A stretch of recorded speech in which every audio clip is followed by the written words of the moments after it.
ত্রেতা, সত্য, দাপার যেমন করে তপস্যা সাধনা করেছে আমরা সে সাধনা করতে পারবো না, কিন্তু ভগবান বলেছে তোমাদের সাধনা দরকার নেই, আমি যা করেছি তাই না, তোমরা তাকে চিন্তন করো। মানুষ চিন্তন করলো, আমি সেই চিন্তনের মধ্যে দিয়ে তোমাদের সে আনন্দ প্রদান করবো, যে আনন্দ সাক্ষাতে দর্শন করে মানুষে পায়। গীতায় ভগবান আর একটি শ্লোক বলেছে আত্মা সম্বন্ধে। কি বলেছেন?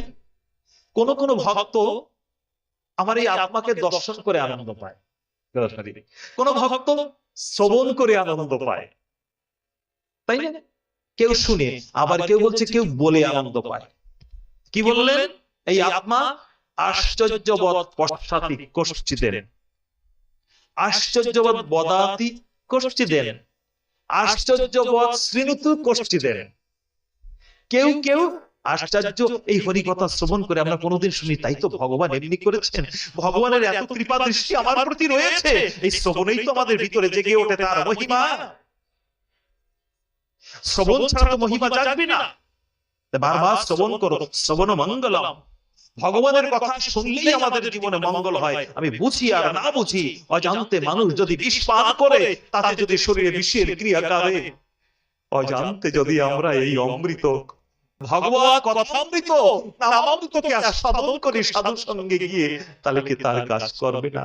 বীর যদি তার নিজ ধর্ম না ছাড়ে, বলুন অমৃত কি তার ধর্ম ছাড়বে?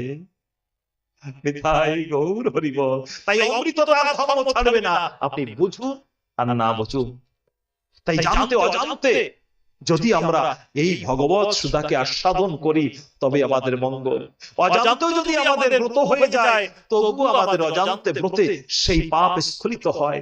আর এই প্রত্যেকটা মানুষ মৃত্যু আর পাপের ব্যাধির সকলে ভয় পায়, কারণ এই জগতের নাম মৃত্যু লোক।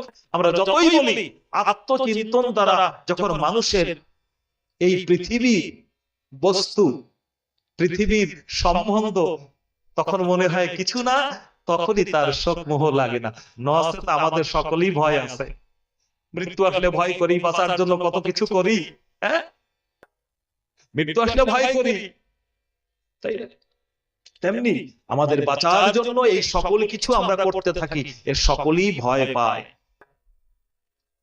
ভয় কার থাকে না? ভয় যারা এই সকলকে অনিত্য জানতে পেরেছে আর সত্য বুঝেছে। আর অনিত্য জানে কি করে? যখন এমনি করে সাধনায় ব্রতী হয়ে ভগবত চিন্তন করতে থাকে, তখন ধীরে ধীরে আমাদের ভিতরে অন্ধকার বিনাশ হয়ে যায়।